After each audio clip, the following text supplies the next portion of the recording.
and welcome to our show Diet Myths. Today we're going to be talking to you about a very popular way to track down how many calories you're eating or what the nutritional outlook of the food you're eating really looks like. So a lot of people have been downloading applications on their phones to track their food, how much they're eating and what the food looks like. So today we're going to cover some of these popular applications, the benefits or the pros and the cons of these applications, and maybe which one will suit you most.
First, let's start with the most popular phone application and website-based food log, and that's MyFitnessPal. So I'm sure many of you have heard of it, and maybe some of you actually use it.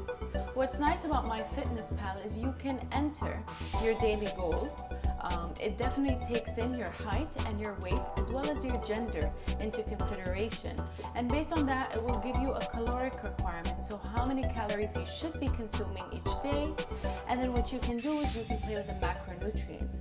So you can decide how many carbohydrates you want to take, how much of your diet should come from protein and fat, and it will let you know if you're on track or not. So once you're slacking, it will let you know that you've exceeded your required amount for the day. What's really great about MyFitnessPal is for a lot of us, because these foods are usually American or European foods, you can actually add your own foods into MyFitnessPal.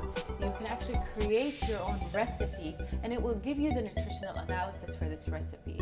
So if it's a food item you're used to eating every day, you can actually list down the ingredients on MyFitnessPal and it will calculate it. One downfall about MyFitnessPal is you really cannot control serving sizes. So serving sizes are up to the user that uploaded that information. And another downfall is many users upload their own information into MyFitnessPal, so we're not really sure of how accurate some of the information is. Stay tuned, we have more applications and websites to cover for you.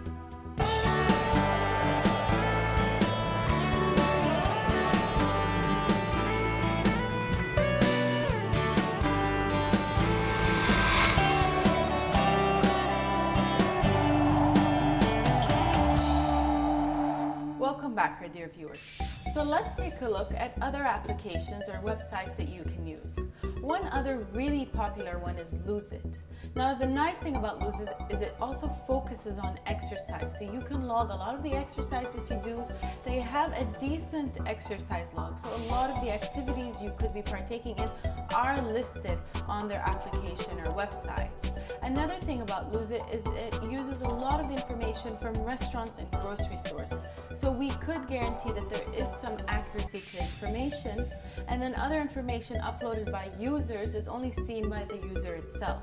So you will not be able to see information that another user has uploaded, which is good for you because then you don't doubt the accuracy of the information. With Lucid, again, like all the other applications, your weight, your height, your gender, as well as your physical activity are all taken into consideration to give you a certain caloric amount that they want you to stick to. Another really nice thing about Lucid is you get to see a weekly and a monthly overview, as well as, of course, the daily overview of how many calories you're taking.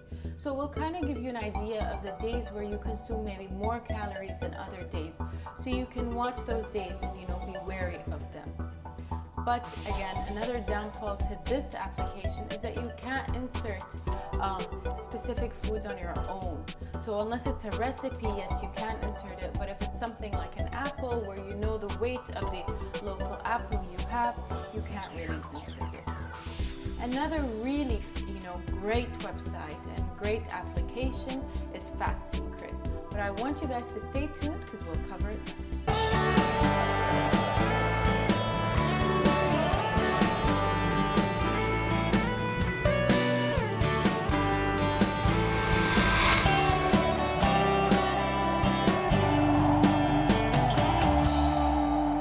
Welcome back, our dear viewers. So let's take a look at FatSecret. FatSecret could be probably one of my most favorites, and that's just because it's really comprehensive. And what I really like is once you input a recipe or a food item onto FatSecret, it will highlight it for you in yellow.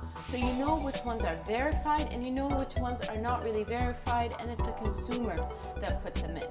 Again, with FatSecret, all your biometrical values are taken into consideration. They will give you a caloric requirement that you need to stick by. They will actually look at how much you need, and they will also highlight your micronutrient requirements. So things like vitamins and minerals are all listed. So for example, if you're someone that is iron deficient and wants to boost the amount of iron you're taking in your food, you can actually look at that micronutrient and see which foods will give you the most iron and which foods you should consume more of. Same thing with vitamin C and other vitamins and minerals. Another thing I like is that it lets you log water, which is a very important aspect. Which brings me to another app, a fairly new one in the application market, and that's Chronometer. Now what's really nice about Chronometer is it focuses on physical activity, it focuses on hydration, as well as the foods we eat.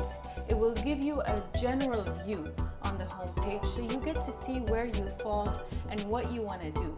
And the really nice things about these applications, it gives you an overall perspective of where you fall.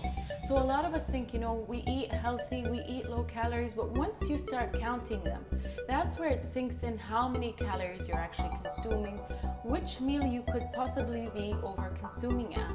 A lot of us might think we're having a light dinner or a light breakfast, where in reality, most or the bulk of the caloric intake we're taking in comes from those meals. So if you're considering losing weight, I hope you'll take a look at these applications because they could help you get there a bit faster. Thank you for staying tuned, and we'll see you all next time.